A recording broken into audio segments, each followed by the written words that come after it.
I'm giving you access to a secret interview with 3 real estate investors that are each doing 100 to 300 real estate investment deals every year. You will get a deep look into the businesses of multimillionaires. They will answer questions that you usually don't hear, and you will be surprised at how little they work because of how they run their business. You will get the insights of businesses that are collectively doing over 500 deals a year. So buckle up and enjoy. These guys I've known for a while. They're all givers, which is awesome because they're going to play full out and I know give a lot of value to you guys. By the way, if you want to put it on speaker view, I think you can see the four of us here. It'd be easier to see who's talking and whatnot. So I'll let them introduce themselves. I'm going to ask them some questions. I'd love for you guys to participate as well. So if you guys could put either questions in the chat or a topic that you want to discuss. So whether it's raising private money, hiring, innovations, whatever it is, just put it in the chat. I'd love to hear what you guys came for, and we'll roll with my questions until we start getting some of your guys' questions. So let's start with Michael McDonald. So Michael's become a good friend in the last few years. So Michael, tell them a little bit about your business, what you do, kind of your exit strategies, and then start drilling you guys with some questions. Awesome. Well, good to be here, man, and honored to be on the panel. So nice to meet everybody. So just a little bit of background. My business is based in Nebraska. A little bit about me. I am married, had a 3rd kid, so that's a huge win. Actually, I forgot to share just a month ago. So I had a newborn, so I'm a dad of 3 now. Talk about getting used to a new routine. I moved to Las Vegas 4 years ago, and when I did that, I had to figure out how to run my business pretty much entirely virtually. And with doing that, we ended up figuring out how to lock up deals over the phone very efficiently. And one thing led to the next. And now we do a heavy amount of flipping. Although we can do wholesale, we can do novations, we take down quite a few properties in our core market. But at this moment in time, I have flips going on in Nevada, Iowa, Nebraska,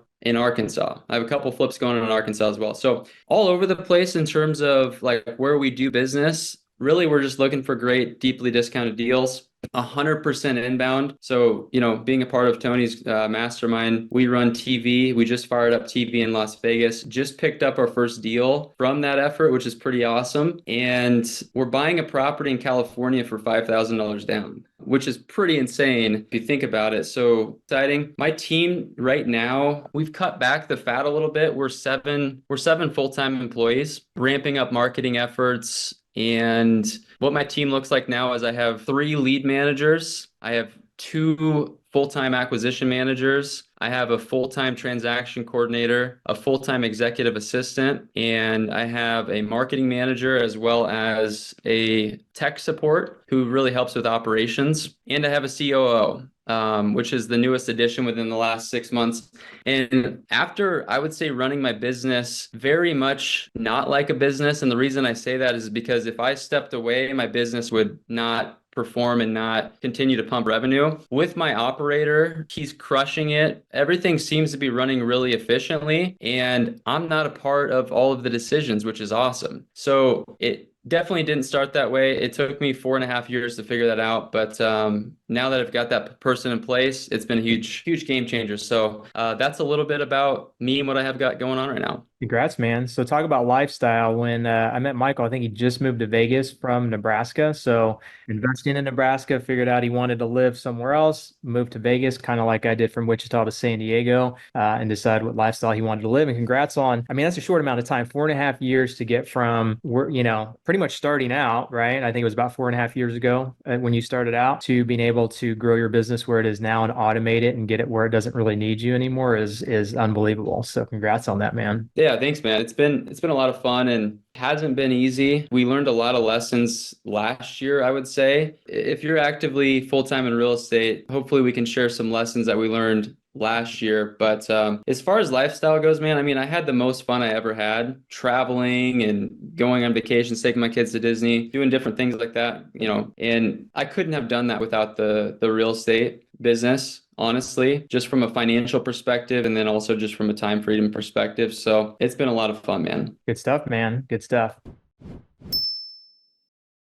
So I want to take a moment to share with you 10X TV. It is the buzz in the real estate investing world right now. And guess what? I was one of the first to do TV commercials over a decade ago. If you want high quality, motivated seller leads that are asking you to do business with you instead of you reaching out to them, go to claimmymarket.com. And we will show you our TV launch formula. We have the shows and stations that we know work. We have the scripts that we know work. We've basically taken the formula that I've created over the last decade plus that I've been doing TV commercials, and we are now plugging it in for over 100 real estate investors around the country. And if you want to be one of those as well, reach out to us. ClaimMyMarket.com. If you want to 10x your marketing, go and apply and see if we have a spot in your market. Now back to the video.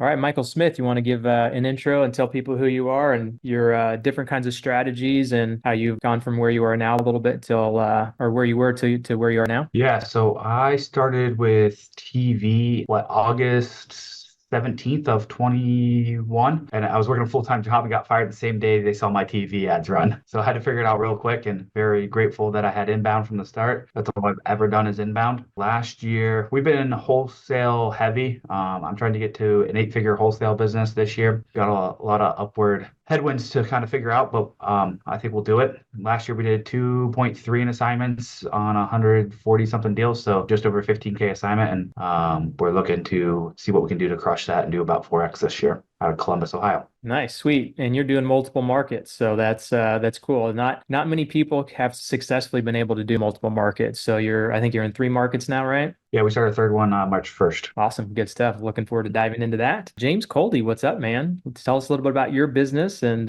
where you are right now. Hey, Tony, thanks for having me. I'm out of Minneapolis. We do about 50-50 wholesale deals to flips. Last year, I think we did 188. So I think 88 of them were flips, 100 of them were wholesales. I guess you could probably say we're probably one of the original OGs on the TV for everybody. I've been doing TVs from day one. We've been in business. We call this our 8th buy-in year. So yeah, we're pretty excited. TV's just been absolutely great from day one from us. I like to tell the story of the phone rang the very first day, and it was a deal right out of the gates. Doesn't always happen that way, just so everybody knows. But yeah, it's pretty cool. Cool. Awesome. And James recently, kind of like I did, kind of was like burnt out with the business and decided he needed to figure some things out and automate the business and step out. So recently, I think was it like last August or so, you finally kind of stepped out of the operations of your business, pretty much. Yeah, that's funny you actually say that. I actually just stepped back in as of Monday. We had some things go on, and so I'm actually stepping back in. We got a new venture. We're going to start licensing in our home guy's name in different cities. I think the Knoxville guys are actually on. I think they start TV next Monday. So it's kind of that's one of our next adventures is basically just selling licensing agreements. We think we figured it out. Actually, we know we figured it out the home guy's way. These guys saw a podcast and basically kind of making a dream come true. This is our big, this is our vision from day one, 7-8 years ago when we came up with all this. So, well, that's kind of one of the other reasons why I jumped back into to see how I can push that and see where we can take it to the next level. Yeah. It's funny when you kind of step out of something, you get a little bored or something happens where you figure out how to jump back in and get yourself busy again or start a new business or do something to occupy your time. So I totally get that. It was pretty neat how the team, I literally came through the door and the team's like, he's back. Because I bring a lot of energy to the team. You're right. You do get bored and you almost have to go do another adventure and then either come back to it. But it's great to have my team that's still in place. That's what's really nice, that I was able to step away and then come back in and my team's still there and supporting me too. So it's pretty exciting. Yeah. And you have the option to kind of step back out if you want to and, take a little time off if you need to. So that's what it's all about. It's not necessarily, getting to that point where, it's having the option, right? It's being able to do what you want to do when you want to do, how you want to do it is in my opinion. So anytime I start something new, I figure is how much time is it going to take of mine and what effort do I have to put in, which I want to put in this much effort and get this much output, right? Whereas it's usually the other way around, especially when you start something, you're putting all of this in and you're just getting this little bit out. And then as time goes on, you learn kind of how to flip that around. So, right. Somebody told me is you never want to sell your whole business because you always want that core, that your core is still there. I've heard too many stories where people got sick and tired of their business, sell it, traveled around the world for 3 years, and they come back and go, now what? Now they got to start exactly what you just said, start back from all of that. Now, if you have a core team, you can step back in and build something a lot quicker too. Mm-hmm. Yeah, absolutely. So cool. So I've got my list of questions, but I've got some questions here in the chat. So keep those coming. So Elliot says, with TV, how much do you qualify the lead before setting an appointment with your acquisitions person? Michael, you want to jump in on that one? Yeah, mine's going to be probably a little bit different. I think a couple of these guys maybe run an in-person model. So for us, we're a hybrid. So remember I said Nebraska is my core market. However, we just started running TV in Las Vegas as well. A lot of our TV leads are going to be, kind of sporadic, just like any inbound channels. You're going to have people in different parts of the state even. So it's not even always feasible to go on an appointment. So for us, we always qualify based on the same factors. It's always urgency, motivation, price, and condition. And based on those factors, if the lead would be, reasonable and qualified, that will then get passed over to our closer, which will take them through a process, and then we'll go ahead and make them an offer. Or if timing's not right, then we'll set up a follow-up for that. Awesome. Michael Smith. Yeah, for us, everything goes directly to our acquisitions manager because we're all inbound and they just qualify them. And I think it's 98% of our deals that close are all over the phone. So we do not go out to very many properties and haven't found the need to. Cool. James? We're pretty much belly to belly. If you're in the Twin Cities metro area, we find it that you have to go belly to belly. We can maybe on the outskirts, we can do virtual. We find that I would say 98% are the other way, belly to belly versus virtual. Yeah, we close on it. It all depends on your area, how receptive they are to it, your team, how they present it, and then also your model. If you're wholesaling and you're novating, it's probably a lot easier to not have to look at the property. But for us, we close on everything, so we're belly to belly too. We go out, we want to see what kind of condition the property's in. When we would put a property under contract, 99% of the time, like I can only remember probably 2 or 3 deals in the last 23 years that we have had to back out of. It didn't have to do with title issues or something outside of our control where our team just didn't run the numbers right. So we want to make sure that when we lock something up that we close on it. So as far as qualifying, obviously for us, we want to put out a general price. So sometimes we give like a price range. Sometimes we give them a roundabout price, just depends on property itself. But for us, we always want to make sure that they don't know too much on the property or else it's just a dead deal, and then give them either a price range or a pretty roundabout price of where we're going to be to feel them out, because we don't want to waste our time going out there if we need to be at 100,000 and they are dead set at 150,000. But on the other hand, we notice that if they have the property paid off, and especially if they inherited the property, they're willing to probably take a lot less than what they said. So our rule of thumb is if it's paid off, we go to the property, because we've actually had people take a 50% cut from where they were down to our price, and the property's paid off and they were able to do that. Whereas if obviously they owe too much, then there's no reason to go out and take a look at it. So Elliot, hopefully we answered your question there. And how about growing and managing a sales team? This one's the tough one. So Michael Mcdonald. Yeah. So I would say, as James said, he's been trying to fire himself as a COO. I've been trying to fire myself as the sales manager for a long time. And I'm not a COO for my company anymore, but I'm still overseeing the sales team, right? It's kind of funny how that works. For us, it's been very challenging, but one of the biggest piece of advice that I could give is you have to have a really crystal clear expectation, and you have to have a good onboarding process and daily training with your sales team. And so every morning, like clockwork, 10 o'clock, the sales team gets together, they report the previous day's numbers, and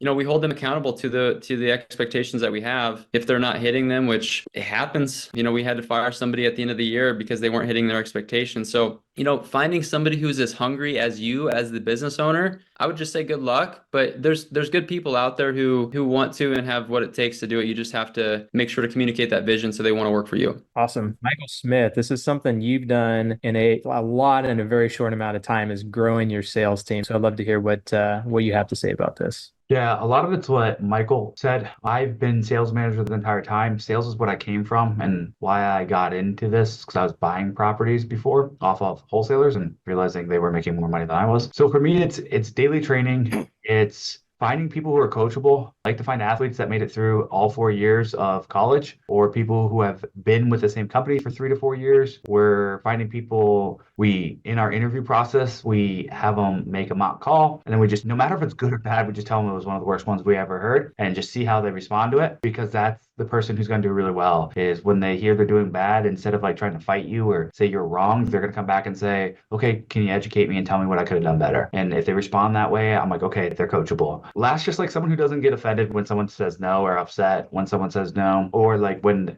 we have a 55K assignment that was supposed to close today, and the seller got a realtor yesterday, and I had a feeling it was going to go sideways. It didn't close. That sales rep could have been all upset about it because I mean, he was on track to close 200K, which is almost 9% commission. That's some pretty good math. Or he could get back on the phones.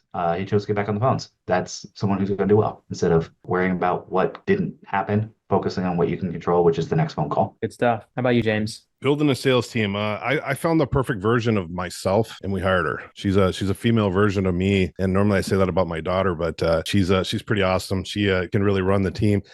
She comes with 5 kids, and she's still juggling 5 kids, and now she's got to juggle 5 other people at work. So I've heard somebody say something where they hire a stay-at-home mom or a mom, and they actually kick butt at those positions because they're so used to juggling everything around. So she's been with us for almost 3 years. One of the other things we do is we don't like to hire realtors. We like to hire investors, or we actually like to hire somebody who's just in sales, and then we're going to teach them the investing side, and then we're going to make them a realtor, because everybody of our team is a realtor. And we look at that as, if we're going to go out to a house, we might as well build a rapport. And if we can't buy their house for cash, hey, maybe we can still list it and keep moving forward. So plus it puts a lot more integrity, not just a little bit, a lot more integrity towards when we're buying, or we're going up against another wholesaler. So I really look at that. That's pretty huge. But like I said, training, we've tried to take realtors that have been around for 10, 15, 20 years and teach them. They don't get the discount part.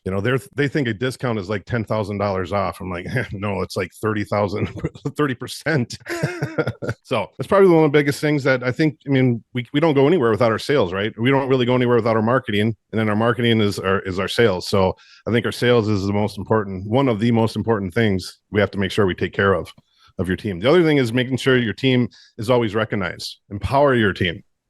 That's really, really huge. If you don't empower them and you micromanage, they're not going to stick around.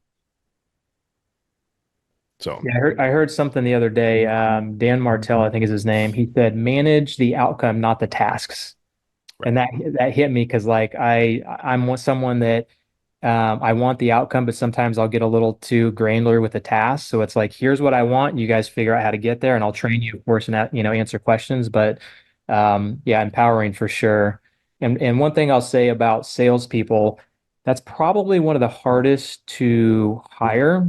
And there's multiple reasons. I would say the main thing is that even if they're a decent salesperson, they're going to figure out how to sell you that they can do a good job, because it's not very hard to sell you that they can do a good job, right? But once they get in there, that's when you really go, oh shit, I was oversold, or something of that nature. So really digging deep, I think that's probably one of the deepest you have to dig, I think, into personalities and references and things of that nature as salespeople, is because they will tell you what you want to hear to get the job, right? But you don't know if they're going to perform. The other thing is that the good ones really, they typically want too much. And so if you don't give them what they want, they're going to trade money over what you give them, right? So not to talk bad about salespeople, but they are the toughest to hire, I think, and to retain, and so I think you guys kind of get the point there. So you got to dangle shiny things in front of them every once in a while, Tony. Got to keep them occupied. Yeah, well, that's the thing is so my sister does my acquisitions, right? And so she is not a salesperson whatsoever. She runs numbers, she manages the office, she actually does multiple roles.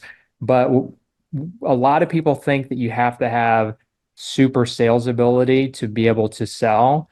I think to me, it's almost more of like a personality, more of like the personality metrics of do they show up? Do they try hard? Do they do what they say they're going to do? I would pick a bad salesperson that does all of that and is a culture fit over someone that says, I can do all of these things and sells the crap out of you, but they don't show up or they don't do, what they're supposed to on the other side. I've seen that too many times. So, all right, cool. So Jason Lewis, do you guys split up your acquisitions and dispositions companies? Meaning, do you market and brand using the same for the acquisition and dispo side? And some people do, others have separate branding names, reviews, websites, and things of that nature. So Michael McDonald, do you split the names up of your dispositions and acquisitions? And actually, on top of that, I'd like you guys to answer, is your acquisitions department the same as your dispositions department? Yep. So branding wise, split them both up. I didn't do that until I had a seller call me from the disposition line on one of the deals that sent out, and that was awkward. So we split that out since then, and our disposition department is separate from our acquisitions department. We don't use our salespeople on acquisitions to sell our deals. Do you feel like there's a disconnect between the acquisitions and dispositions department? Yeah, that's been a difficult gap to bridge from a communication perspective, like getting them all the information they need up front. So we've created like forms of things that the dispositions are going to have questions on that the acquisitions need to have filled out. That way it makes their job easier. But that's always a gap that's kind of been difficult to tie together for us. Yeah. Cool. What about you, Michael? Do you split yours up? So we are looking to do that right now. Is split the companies, and we're just trying to figure out what to name our dispo side. So we are going to be doing it. I haven't done it yet. And then we're going to run TV ads on the dispo side. Trying to figure that out. As far as sales reps, they're all in the same room, but they're two different roles. We don't let them. We have one guy who kind of fills in when needed, whatever side needs help. But for the most part, they're all AC or all dispo, and so they can communicate to each other live when they're on calls, and it makes it a little bit easier on the communication there. Cool. Awesome. What about you, James? Do you split your departments up? Yeah, we definitely split acquisitions and dispositions up. At first, we didn't, and like Michael said, it gets very awkward when somebody calls and they see that you're putting their house up for, you're making 30 grand in between. So we definitely got rid of that. We started, it was a couple of years ago. Our goal here is to use our acquisitions as more as dispositions as more as a newsletter that goes out, because we do email blast certain times of the week, and it's constantly the same thing.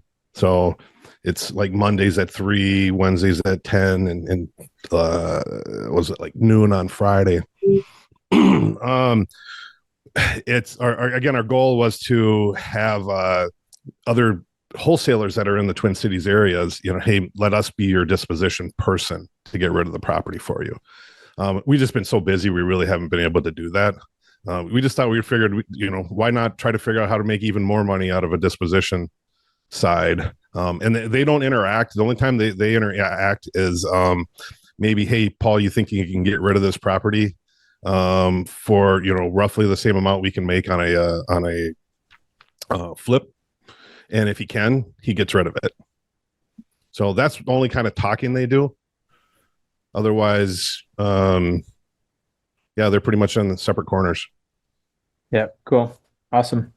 All right, Brooks, thanks for the question. If you have realtors on your team, are you presenting a cash offer when belly to belly along with the option to list, or is it just one option presented to the seller? Michael McDonald. Yeah, so our acquisitions are not realtors. However, I am owner in a brokerage as well.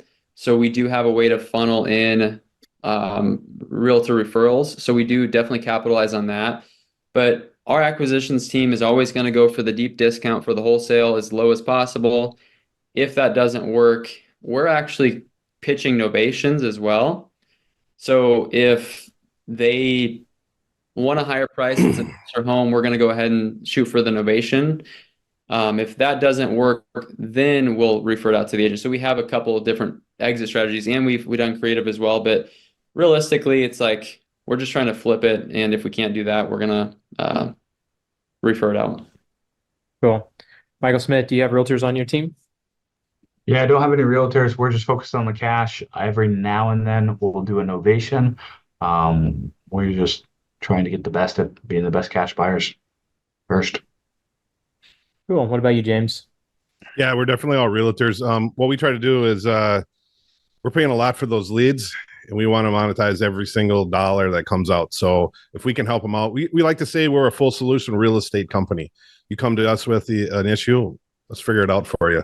So we do give multiple offers and different routes. Cool. Yeah, my acquisitions person, my sister, she is a licensed realtor, but she does not really list properties. So we just refer those out.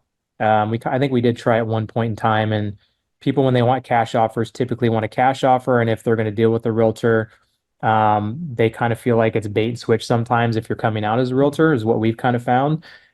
So we actually just refer those out to another realtor. We actually have several clients that are paying for their ad spend just from realtor referrals. So that is we don't do a great job of that, I'll be honest with you. We just don't focus on it a lot, but we do have clients that pay for their ad spend just from realtor referrals. So if you guys have realtors on your team, if you have realtors you can refer to, you can, make, I don't know, a few $1,000s a month at least from those referrals. We actually have client of ours, I think, was doing like 8 to 10 grand a month just in realtor referrals, which is crazy. I don't know how he was doing it, but he was doing a really good job.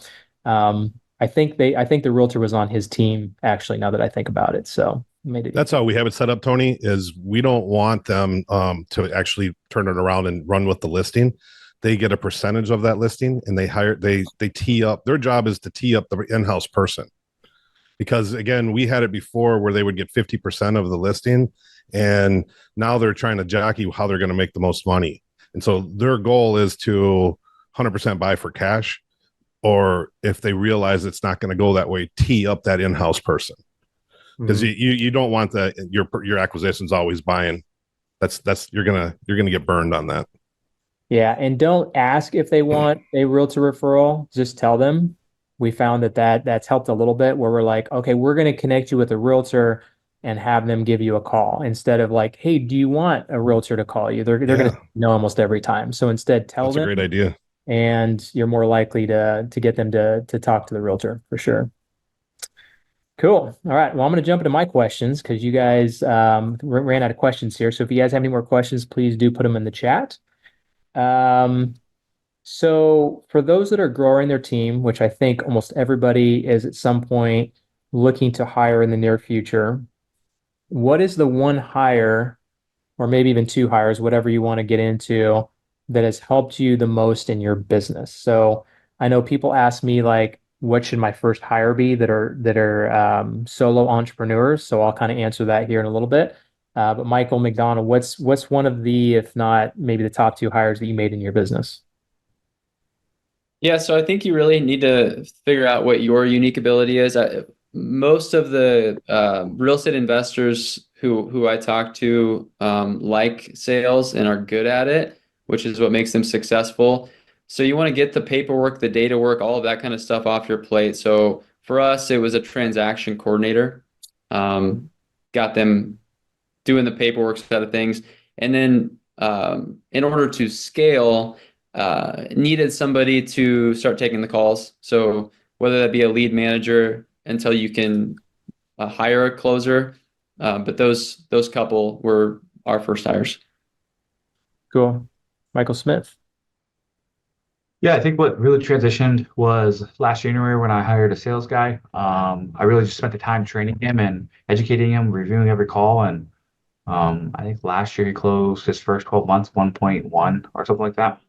And he'll, I think, double that this year. I think the best hire for me is going to be sales management, because I hate that part of the business. And we got that guy starting here in about 2 weeks. So I'm really excited for him to come on board and really do a better job than what I do at it. Mm-hmm. Very nice. James. TC, Michael's spot on. You need somebody to run all your paperwork. I've closed so many deals. I've never done the paperwork in my life. And that person is actually my wife. So she was one of our very first persons that we hired. And I remember my business partner was like, what happens if we have to fire her? I go, well, then we have to fire her, for crying out loud, you know? I mean, she's a big girl, but this is the person that we want, that we can trust. And that's worked out really well. Obviously. The other one was a sales manager. That's really, really huge. You really have to trust that person. And that's when I think I mentioned before, my sales manager is me, and she can think outside the box. She can keeps everybody in control. I think that's probably been the one of the other best hires we've hired too. So maybe I'm onto something that they're both female too. So Hey, We can't guys, say that out loud. what's where that? where did you find your like who's a great candidate for a sales manager? Because Michael, you just said you hired one, and James, you're talking about the lady who's like you, who's great. Like, is there a certain background that we should? I don't know, because again, I can't compare her because she is female. I'm a male. So, I don't. Somebody who can pivot. I mean, my background was I was a firefighter. I had to be able to, think outside the box at any given time. You need somebody that definitely is that can pivot, and she can pivot. Yeah, She's texting me right now and making fun of me now, so it's kind of funny. She must be listening. So yeah, wives hear everything, even if they're not there. So for me, I think the very beginning, admin, like when I have an in-person mastermind, one of the favorite things I like to do is called the oh gosh, it's been a while since I've done it, the activities analysis. And so you'll list everything that you do in your business and put a dollar value on it and importance to it. So obviously the dollar value is pretty self-explanatory. The importance would be 1, 2, or 3. One is it brings a lot of value to your business, brings income in, and you like it, and you like to do it, and you're good at it. And then at the other end of it is 3, which is you don't like to do it, you're not good at it, and doesn't bring in a lot of money. And take those number 3 activities and try and hire someone to take care of those. Personal assistant. Back in the day, I was managing a bunch of my own properties, so I had them take on property management. Then I had to do transaction coordination. So getting all of those low-level activities off of you so that you can focus on the sales, you can focus on the marketing, and then eventually you'll hire, sales managers or marketing managers and things of that nature to replace yourself. Some people say, "Oh, I want to hire a COO and then build the team down." You could do that, but if they're not very good, you're going to spend a lot of money and they're going to make a lot of wrong hires. So I always like to start from the bottom, get all the mundane stuff taken off my plate or, the business's plate, whichever business it is, and then build it up from there. All right, cool. So great question, Devron. So how much do you spend per month on marketing? Michael Mcdonald, do you want to answer that one? We are this year committed to spending $55,000 a month, and that'll fluctuate between 55 and 60. And really just reverse engineered what our revenue goal was, and we're going to reevaluate at the end of the quarter. But I told my sales team I'm committed, and no excuses from there. Nice, very nice. Michael Smith. Yeah, we're right around 65. I think January was a little bit higher because we upped our Columbus and Cleveland ends, and then we started another market. So our goal is to get to about 100 a month. Very nice. What about you, James? I laugh. We're scheduled 1.2, 1.3 this year in advertising is what we're projected. It's about 100K a month. Hefty spends there, but you know what happens? You find what works, you continue to add to that, and then you find another marketing method. I know James doesn't have a lot of marketing methods. He does mainly one, but I get this question all the time, like, can you just have one? Can you just do TV? Can you just do, and it can happen, like you can, but what happens if that marketing method doesn't do well for a few months for whatever reason, whether it's TV and when the political campaigns come out and they flood you with all kinds of different marketing on TV or other TV commercials, and either you have to pay more or people don't watch as much or whatever the situation is. I'm the proponent to do as many things as you possibly can. So we spend, I don't know what the exact number is, it's at least 20,000, somewhere between 20 and 30,000 a month. And we do everything you could possibly think of. We do TV, radio, postcards, Google PPC, Facebook.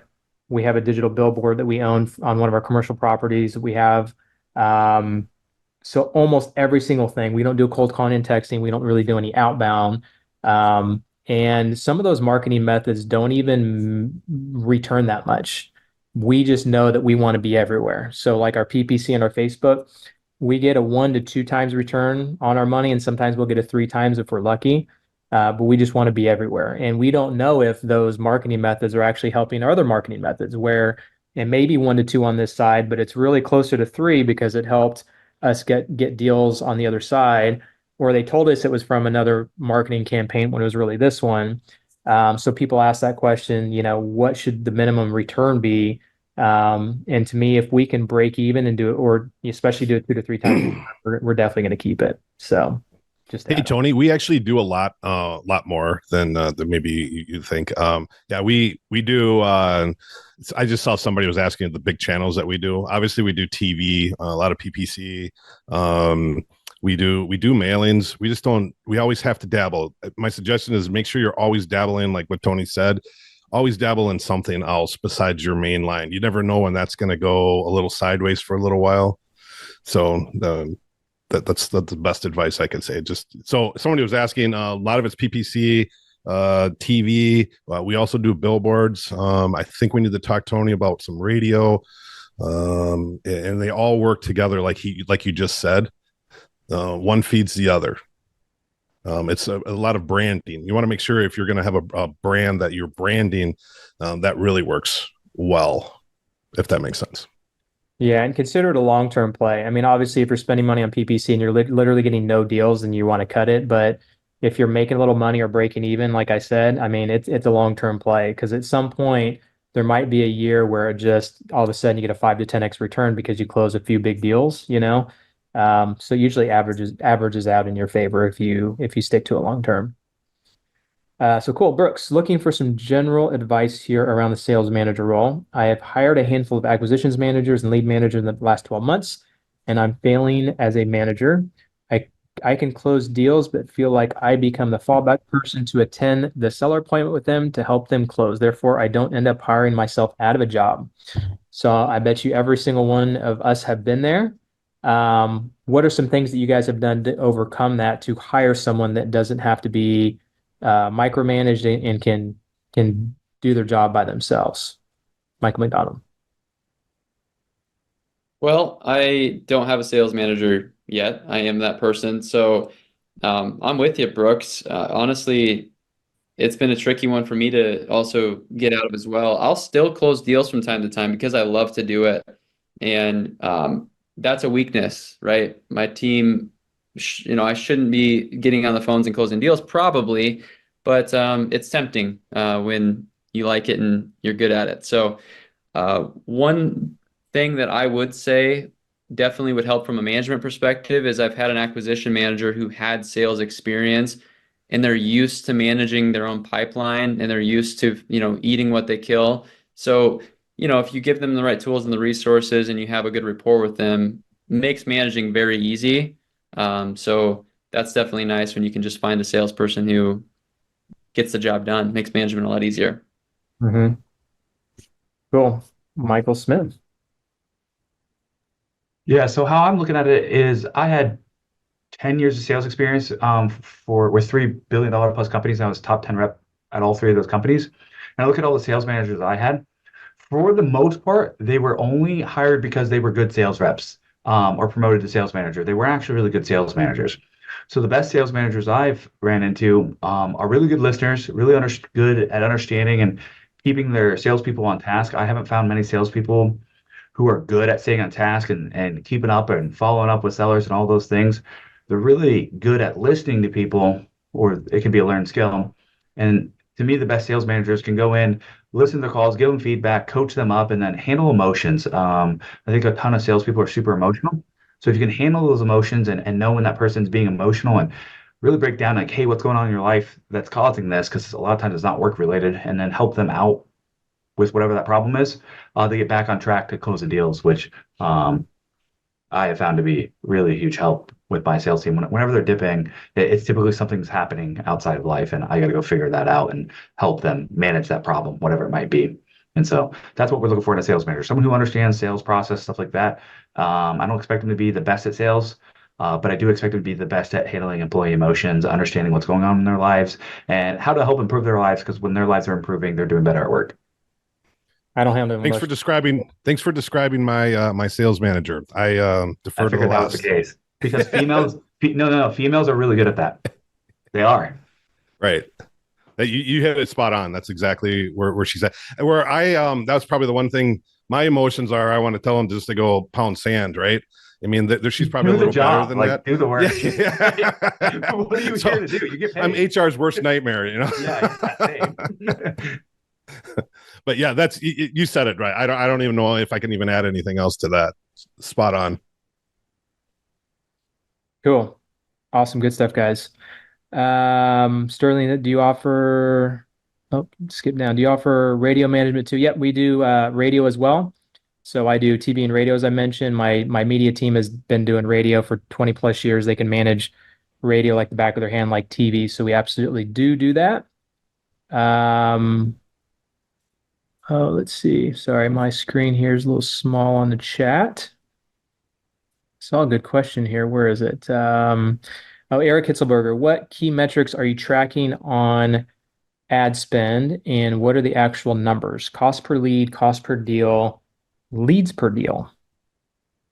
Michael, do you know your numbers? Michael Mcdonald?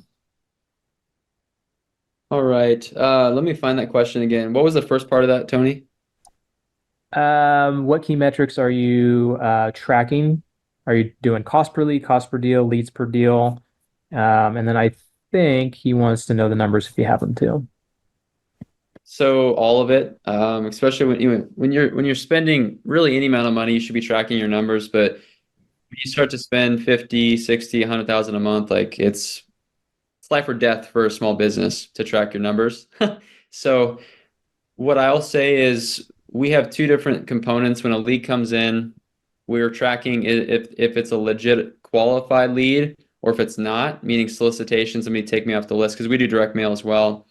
As far as like telling you exactly right now, I'd have to look. But historically speaking, I can just kind of give you a last year type from 2023, and we'll talk about costs per deal. Cost per deal was high for us. We were probably $7,000, maybe $8,000 last year. It was really high for us. So a lot of that had to do with some poor sales performance. Like I said, we fired somebody, and various other things, right? Trying to maneuver the market, which is why I said there's some lessons that we learned last year. But ROI on our marketing, if we're not at least like Tony said, 2x return on investment. So we track how much did we spend, what deal came in that gives that marketing channel credit, and what was our ROI. If we're not at least 2x, we're reevaluating it. Cool. Michael Smith. For us, our cost per deal is about $3,500. I don't remember all the KPIs that were being do I track them? Yes. What really helped me track them all, Tiffany and Josh High. They're good buddies of mine, and I think Michael's in their coaching program too. I think he would say they have a lot of good systems in place and processes and really know their numbers inside and out, and I'm trying to get to their level. But yeah, definitely track them. The biggest thing I look for, we close 1 in 8, or we lock up 1 in 16 and close about 1 in 19. So we're trying to get that down. We get a ton of deals that aren't even closable, but I think there's still opportunities there. So I've always found whenever that creeps above 1 in 16, I start counting the team, and it's amazing that they bring it right back down. So Very nice. What about you, James? I wish I could say I was the numbers guy on this team, but I'm not. So, guys, I have no idea. When I go to these mastermind groups and when I present, I'm presenting numbers that I have no idea. We got pretty big pretty quick, and I know everyone's going to probably get down on me for not knowing the numbers, but I really do trust my team. My business partner, he knows the numbers. I guarantee it. I know stuff that he doesn't know, and vice versa, and then it comes with the trust. So, again, maybe be a little tap dancing here a little bit, but it is what it is. Now, I've always been the person over the years, which has done okay for me, but probably could have done it better. Is there money in the bank? Are we making money? So right. Finally, last year, I just started diving into the numbers. So I'll just share my numbers with you guys. We spent 250 last year, did 1.4 in assignments. Profit per deal, I don't have it averaged out, but based on, we do it per channel so we can see how much we make per channel. 23,000 to 36,000 per deal. Cost per lead probably averages out around 800. Our highest is 1,600.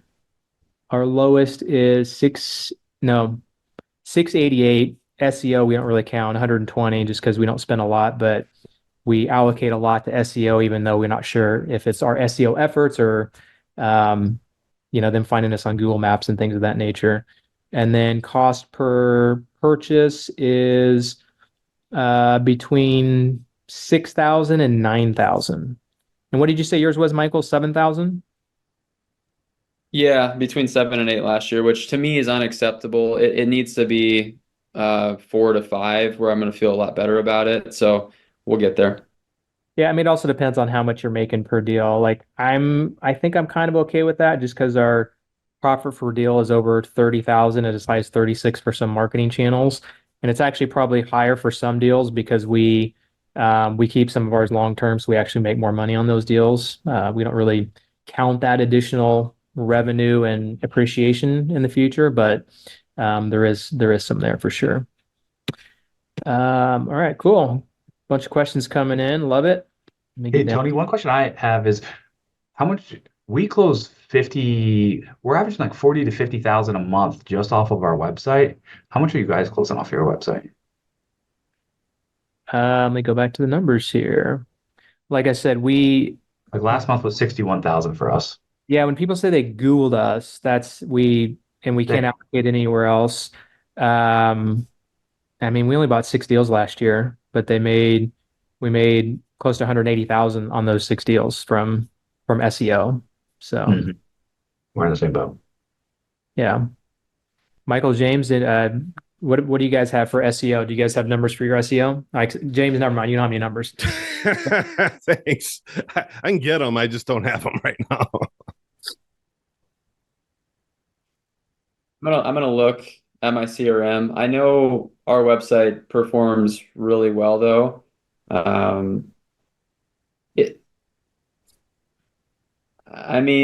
We probably do a few 100,000 from just our website alone. I'm trying to check right now though. And the problem with those, you don't know if it's your other marketing methods, right? If you send a postcard, if you do TV or something, and they go to your website and they don't tell you, that they came from that other marketing. Yeah, our biggest thing that we ask Tony is when somebody calls us, our inside sales will pick up and they'll ask what channel, just to see if, hey, did you, or ask the specific question, did you see us on TV? And if they said they saw us on TV, it automatically goes to TV. If they don't, then we can figure out that it's it's a true internet lead or 275. It seems like we can get a good number off of that because I don't know of any other way to try to guess, I mean, how many times people see a billboard or, Well, we get a lot of people who see us on TV who go to our website as well. So that's another thing, is having to be able to track that. So yeah, we're in the same boat as you, James. Did they see us on TV? And if they did, I want to make sure to give TV credit because, we got to be able to track the ROI on that as well. Cool. So Adam, any change in tactics or strategy for upper end markets? I'm getting leads where the properties are typically north of 700K ARV. My opinion is those upper end, I don't really like doing those. I actually have one right now that I did last year with a partner, and I'm regretting it because we're going to lose some money on it in Indianapolis, I think is where it's located. And we had a couple other ones that were not quite that high, but kind of pushing up there that we lost some money on. Those are the only ones that I lose money on, seems like, are the ones that are over like 400,000. And those were in other markets. Typically in our market, we don't lose money on deals, but I think novations is probably something you can look into on those upper end properties because it's going to be less risk. What about you guys, Michael Smith? Or Michael McDonald to start out with? Do you deal with any upper end properties, or you just refer those out to realtors? Pretty much just refer them all out to a realtor, because even on novations, they're going to take a lot longer to sell. So we tend to stay away from those. Mhm. Michael Smith? Yeah, for us, I take them. Like there was that one I was telling you I won on. No one wanted it. I was like, man, worst case scenario, this thing sold at 450. I make 15K. We listed at 459. We got offers at 475, fell out, and we're closing Monday at 480 now. We had another one, same thing, 700. I was like, worst case scenario, I make 30. It's in a neighborhood where like things aren't dropping, and we went like $70,000 over. And that was all post June 22, by the way. So if my worst case scenario isn't that bad, I'll take it. Like my worst case scenario may be 10 grand, but I'm like, okay, I'll do it. The neighborhood's right. I know if I hold it, worst case scenario, I'll hold it, and I'll make my money in the long term. So if we can make money on flip, we're taking it. What about you, James? Upper end prop? We're gonna wholesale it, but it's gonna figure out like what part of the year it's at. If I know that if I get the house maybe in October, that's perfect. I'm gonna spend a few months rehabbing it. We have a couple of them that will jump over, $100, $150 in rehab, but we try to only do one or two at a time. We don't want to load everything up, because just like you, where we've typically have lost money when we go over 450. So it's it has to be a certain time of the year, otherwise we just wholesale it. Cool. All right. What CRM do you use that keeps your lead flow the most organized and automated so they don't fall through the cracks? So someone said this perfectly. How did they put it? All CRMs suck. You just have to find the one that sucks the least. Because usually they have some kind of disconnect in some way that doesn't work for your business. So for us, we use RE Simply. That seems to be the most simple one that we found, and they're good at correcting things that are kind of glitches and adding different features over time. So, Michael Mcdonald? Yeah, we're with you on Resimply. However, we kind of ran into a bottleneck last year with the amount of leads that we had coming in and losing the leads.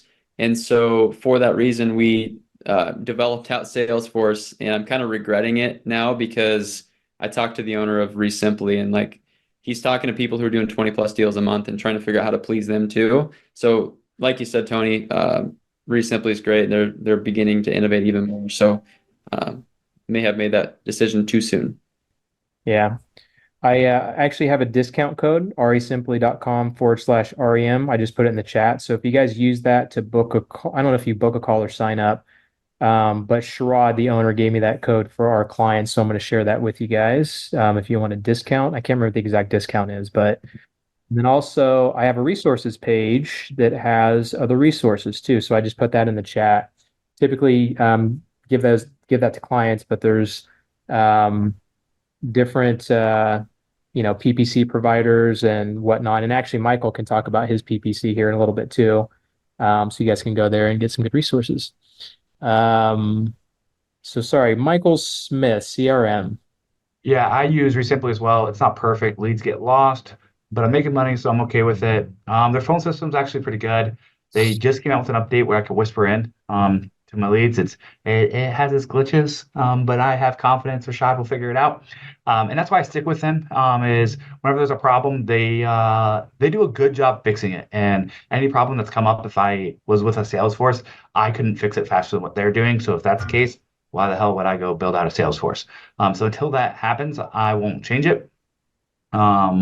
I just believe in Sherrod and his vision. And I think in the next 18 months or 2 years, he'll have a perfectly built out system, and that's faster than what I could do it in. So I'm going to stick with him. But it's not perfect. It is good enough, and it is getting better, and that's all I can ask for personally. Cool. Good stuff. What about you, James? What do you guys use? Do you know? Oh yeah. I do. Believe it or not, I can actually get in there. It's Podio, and it sucks. I'm just gonna come out and say it. We're actually in the process of looking at a different CRM. The Nolans have one called Pete, and I don't know if you've ran across that one yet. We're testing that one out. REI Simple. we got to get rid of Podio. It feels like we just keep getting a band-aid. Like we wanted to do something and we spend 10 grand on the developers fixing it. And then that part works, but then something else doesn't work. Yeah. And we're just done. It shouldn't be that hard. It really shouldn't. Yeah, we went down that road a long time ago with Podio and scrapped it. I don't know a lot of people using Podio anymore because of that issue. So let's see. Before you go to the next, Adam, sorry, I forgot you're in San Diego, Adam. Actually, 700K is low end in San Diego. But yeah, I mean, it's still kind of the same thing. I mean, it's still a good amount of money, but yeah, if you have a follow-up question to that, you can put it in here, but it's going to be kind of the same thing where that still is kind of a lot of money, and you can still kind of lose more than you could on like $150,000 house. Rob, does anyone track what their connection rate is with inbound leads? Example, if 100 SEO PPC leads come in a month, how many of them are you all connecting with? My team is trying to get better. So do you guys know what percentage of leads you connect with? I don't know if that's something anybody tracks. I think we actually do track that. It's part of our KPIs, but my dashboard is down right now. That's why I can't tell you any numbers. You mean your dashboard is somewhere you've never looked at it? Well, no. Yeah, right. Yeah, we have a dashboard, and for whatever reason, because of Podio, there's a glitch, and so that's another reason why we're done with Podio. Yeah, I hear you. But we do track that number. Yeah, I think very rarely can we not get a hold of somebody. Usually they call in and we can have the answering service answer and get their information. So I think we do have some slip through the cracks, but it's not very often. I'm sorry, Michael McDonald, did you answer that? Do you have any deals that usually slip through? It was extremely low, like it was an extremely high percentage of the people that we couldn't get a hold of. And that was when we were running a high volume of leads that were just flying all over the place. And so that's part of the reason why we've changed. But I'll be honest with you guys, like a lot of our web leads are difficult to get a hold of for some reason. I don't know what it is. And I think it's more for the Facebook ads than it is for majority of the other ones. Organic website, they know who we are. They're easy to get a hold of. Other ones, though, have been challenging. So it's a high percentage, like 60% of 100% of the leads we're able to get a hold of. The other 40%, sometimes we can't. Yeah, I have a feeling Facebook is because some people just want an offer when they really don't need an offer, or they just want to see what their house is worth. That's what we've found with Facebook leads. And then if it's PPC, they're usually filling out 3 or 4 different forms, and it's just basically whoever they get a hold of first that usually gets there first, and sometimes the only one that they talk to. So yeah. The ones we can never get a hold of are the ones that come in at 2:00 in the morning, because my guess is they're drunk. They got in a fight with their, spouse, and I'm selling the damn house, and they go out and they fill out something on the internet, and then you can never get a hold of them. So I always laugh when I see that what time it actually came in, because I go, likelihood of us not getting a hold of that person is pretty high. Yeah.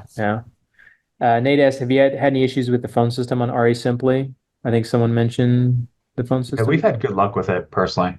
They had one issue when they were switching over from the provider, but that was just on texting, not necessarily calls. So yeah, really good.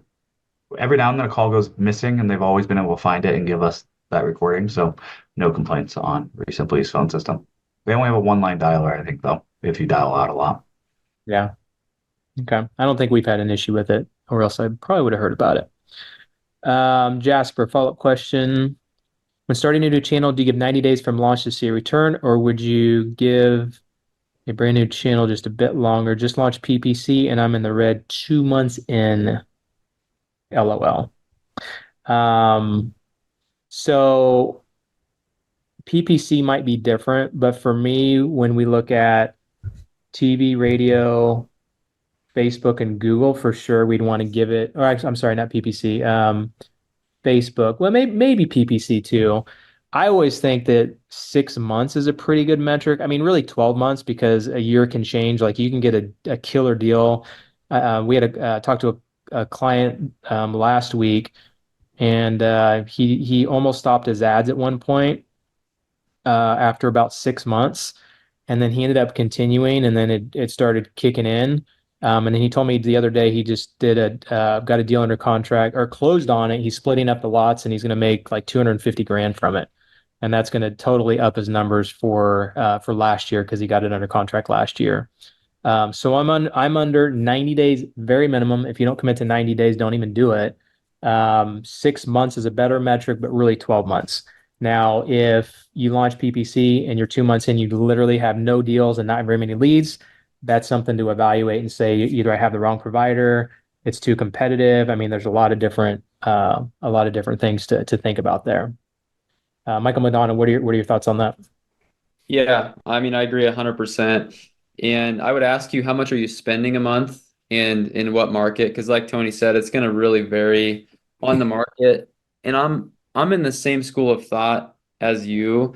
Like if I can spend a couple thousand a month on a channel like PPC and get one deal every other month, it's not ideal, but like what size of deals are you doing? If you can do, say, even 4 or 5 deals a year and make 20,000 on average, and your ad spend was $20,000, you're good. Like that's a really good return.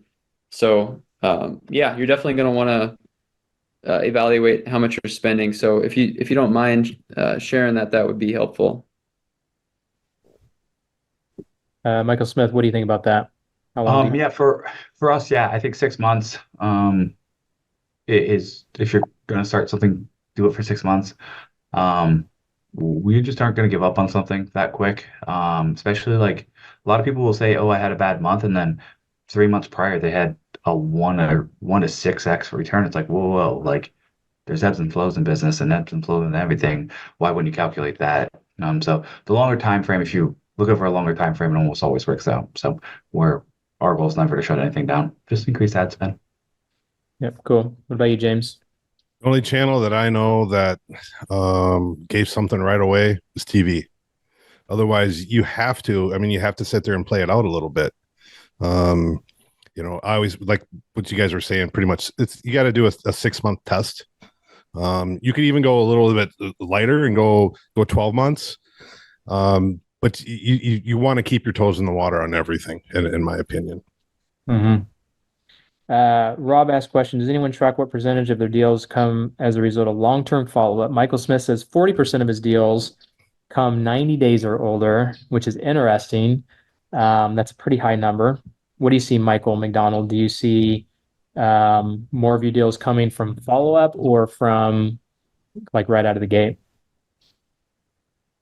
It's a combination. I would say for us, like PPC, expect to get the most motivated sellers to convert fast.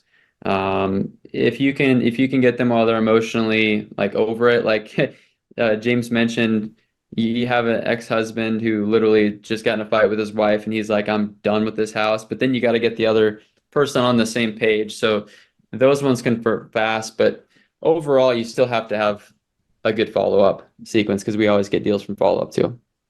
Yeah. James, do you know your numbers on follow-up? I don't know the numbers, but I do know we started a campaign. My background's in the fire service, and we have no lead left behind is what we started 2 years ago. And when we first started the business, I will tell you, we were so laxated on our follow-ups. It was all new leads. And then we started realizing when we started the campaign of no lead left behind, we were starting to pull in more deals out of that. I can't tell you the percentage, but I do know that we actually follow up. And we've had deals where gone 2.5, 3 years before we finally got the deal. Got to set up a drip campaign. If you set up everything right, you shouldn't have to do anything. It should just automatically do it for you. Yeah, I've heard both ends of the spectrum where some people are like, I would not do without follow-up because we get 40% of our deals or whatever the number is from follow-up. And then some people are like, we don't really do follow-up. We automate it, just like James said, because less than 10% of their deals come from deals over. And follow-up's kind of a loose term. Follow-up could be 2 weeks later, follow-up could be 2 years later, right? I think when was it was it a mastermind? I think there was like a poll, and I think most people said that 90 some percent of their deals usually are within 30 days of getting that lead. And we've seen the same thing. Like most of our deals were either first appointment, we're out there. We might have to do a second appointment, or we may have to do like a follow-up call and send a contract. But most of our deals come within 30 days. So cool. How do you fund your marketing? We use Capital One for everything we possibly can because we get the highest rewards, and then we just pay it off every month. Michael McDonald says he uses Chase Ink credit card. How do you guys fund your marketing, James and Michael Smith? I think ours is on Go ahead. Chase card, I think. Chase card also. Mm-hmm. Yeah, we have a bank card that we use all the time. I mean, everywhere we fly, never pay for rental cars. I think we can even get gift cards for our team. We try to give out, we try to use your perks. Let's put it that way. Use your perks. If you're not doing it right. Yeah. I mean, obviously you have to be disciplined. You don't want to rack up too many credit cards, but man, I think I've got at least 2 million, probably 2.5 million points between my credit cards. So it's like $20 to $25,000 worth of travel that we need to use, which my wife keeps begging us to use on Europe, but we'll get there this summer, I think. All right. Mine wants to go there too. Yeah, let's go together. Yeah. Or you can take my wife. We'll see. No, what do we just send the wives? There you go. Perfect. We'll go somewhere else. All right. So Ryan says, have you hired a business development manager that you cannot live without? That's a great question. Michael McDonald, have you hired anybody outside a business development manager to help you out? Business development.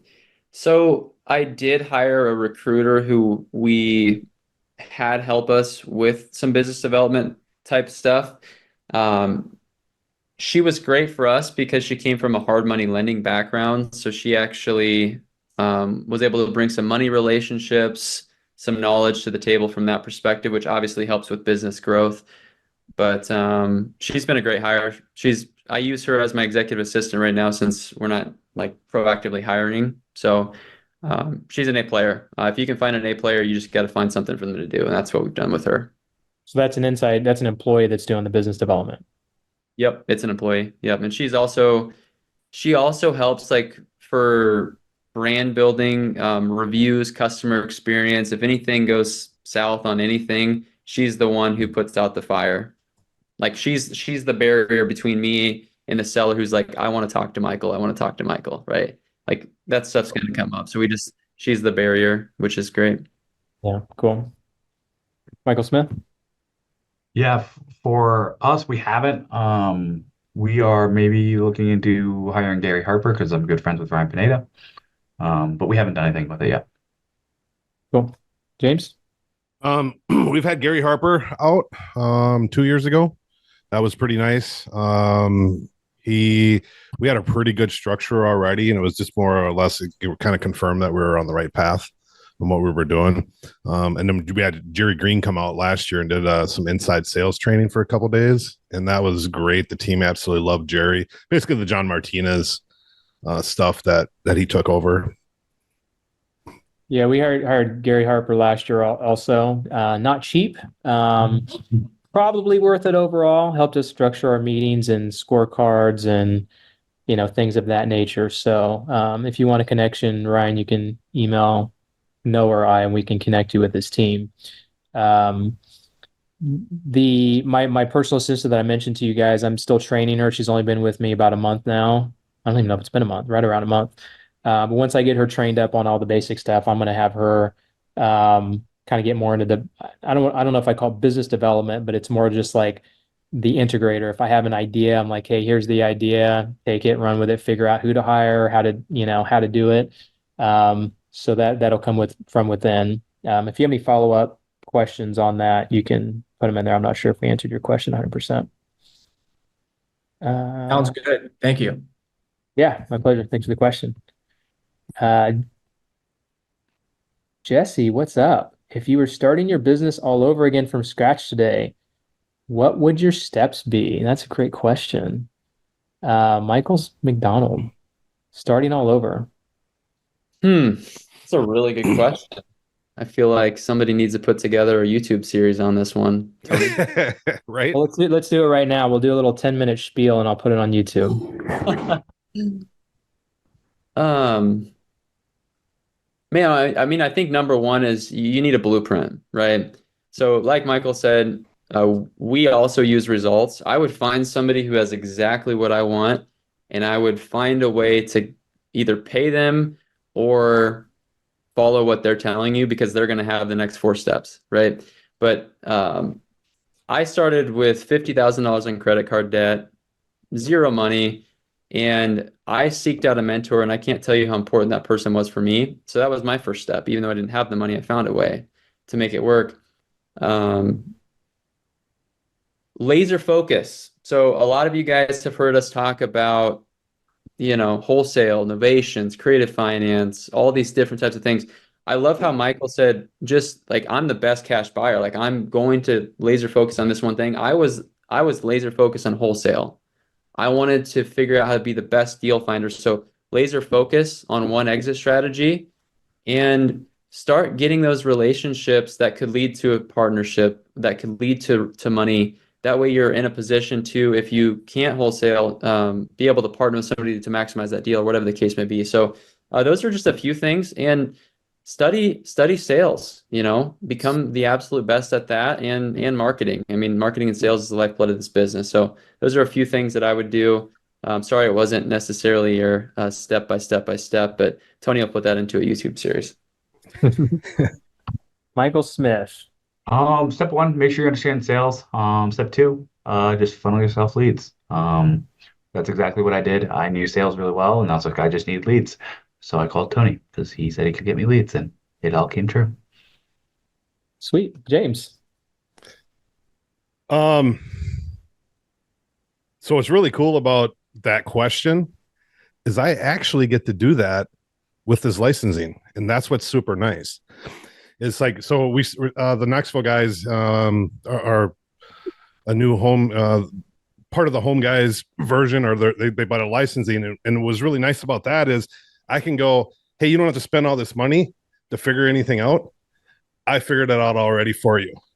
And so, I mean, it was kind of a really great leading question for what we do now. We get to do it the right way now instead of throwing everything at the wall. So we know, which I will tell you, that's probably the CRM is probably the only one that we don't like, but we know TV works. We know internet works. We know mailing works. We know our systems work. And so that's what's really great about being able to that question. I mean, we get to literally do it the right way now without going through all the little hoops and mistakes. So it's pretty awesome. Yep. Hey, James, if anybody wants to connect with you on licensing, if you want to put your info in the chat, they can contact you somehow if you're ready for that. Sure. And then Michael McDonald does PPC for real estate investors as well. So Michael, if you have I don't know if you have a web domain or email or whatever you want to put in there for people to get a hold of you, they offer some great services. So, and then what's that? Appreciate that plug. It's in the chat. Absolutely. So I get this question asked on podcasts quite a bit, like starting all over, what would I do? I've been doing this 23 years now, made probably almost every mistake that you could make. I obviously still have some more probably coming up. But two things that I say. One is get in a room with people that are doing things that you want to do or where you want to be.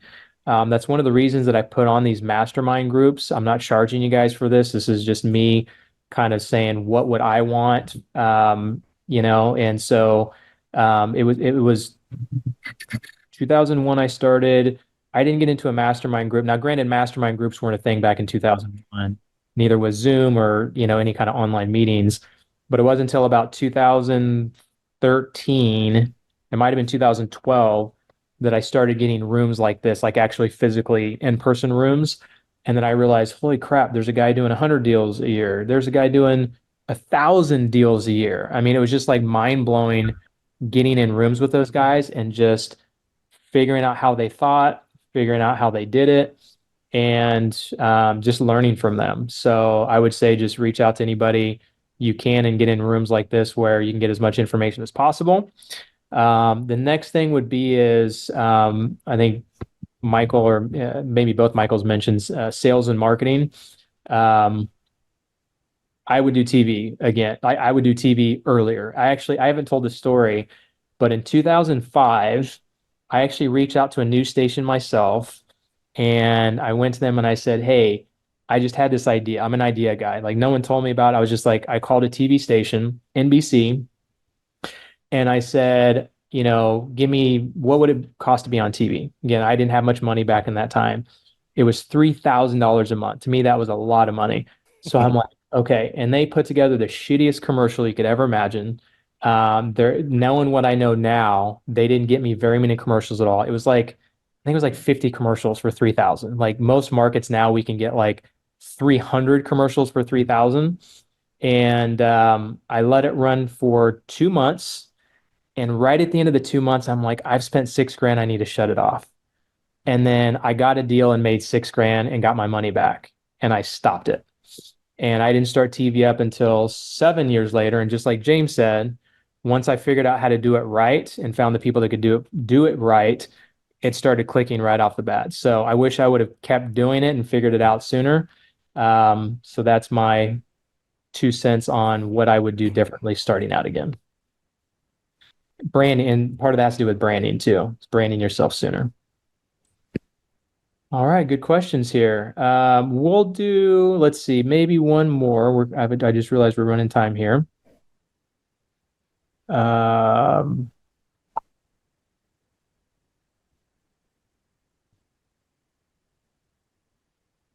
lot of these are just chats going on. Okay, so let's finish it out with, I think I just have maybe one question to finish. So explain something that either is working very well for you right now, something that you couldn't live without, whether it's a system, a tool, a hire, something like that, or just some kind of piece of advice that you would give our listeners right now that would be good for them to take and run with. All right, I can go first if you want. Yep. Go, James. My advice is too many people focus on deals, focus on revenue. Quit focusing on, hey, I need to do 10 deals. I need to do 20 deals. I need to do 25 deals, whatever it is. Challenge yourself and put yourself as, I need to bring in 200K of revenue for this quarter. And now that changes your mindset. You're going after the bigger deals. Too many people, in my opinion, go after these small $3,000, $4,000 deals. They mess it up for the real guys. So I always say, go for the deep discount deals. But yeah, that would be my advice. Yeah, it's been interesting when I hear people post numbers on Facebook, you wonder what their net income is, right? Like, what are they really making on that? And then Correct. also when people say 7-figure business, I've said that before in a video before, but like it's so loose term. What is a 7-figure business? Is it you're netting 7 figures? Is it you're doing 7 figures in revenue? Is it you've sold 7 figures worth of something over 10 years? You know what I mean? So I agree with that. It's what numbers do you really want to focus on? And I think to me the net number is the most important. Too many of the newbies come out and they're like, yeah, I want to do 5 deals. I want to do this deal. I'm like, let's just do a solid deal. Like you started off where some people are in markets where they do 2 deals a year, but they walk away with 500K in their pocket. So revenue, not deals. Yep. Awesome. Michael Smith, we'll go backwards this time. Yeah, I would say focus on the big deals.